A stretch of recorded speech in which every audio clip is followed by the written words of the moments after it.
It's really important for the city to preserve its past because so much of it was lost during urban renewal and through decay. Oklahoma City's history is very unique in how it started up and how it ended up today. My name is Bradley Wynn. I'm an historian and urban archaeologist here in Oklahoma City.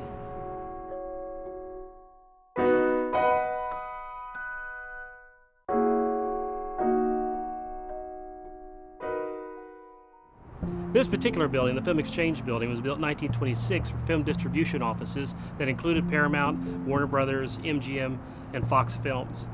This particular building remained here in use for about 10 years as a film distribution hub until everybody started coalescing along Film Row off of Sheridan Avenue. Then it began to fill with private businesses and apartments upstairs. And then back in the 1970s, the City Rescue Mission took it over as the demographics of the area changed and the need was there for it.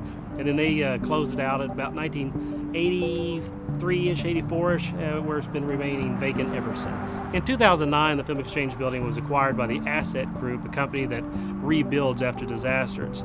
It's a multi-million-dollar company that wanted to refurbish the building for their corporate offices. Unfortunately, their permits were denied by the city at that time because Core to Shore was going to be coming through this area, and this is one of the buildings that the city had targeted for demolition. The city and the design firm involved with the Core to Shore program would like to see the Film Exchange Building removed from the overall footprint of the plan. However, they are willing to reconsider options if the building could be repurposed for public use and if someone else is able to pay for those changes. During the process of talking with the MAPS 3 Citizen Advisory Board, a lot of ideas were put forth. One of the proposals we really like is turning this into an Oklahoma City History Museum. There really isn't anything downtown at all to preserve our own history, although we have the artifacts scattered all over downtown within various buildings. There used to be a museum in the 1970s, but it was no more after the economic collapse.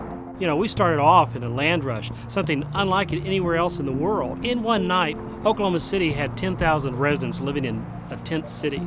Within 25 days, we had over 1,600 permanent structures. Within 25 years, we had our first skyscraper, trolley car system, traffic jams, and traffic lights. Oklahoma City's history is very unique, and this is a place that we could probably preserve that history if we could preserve the building itself.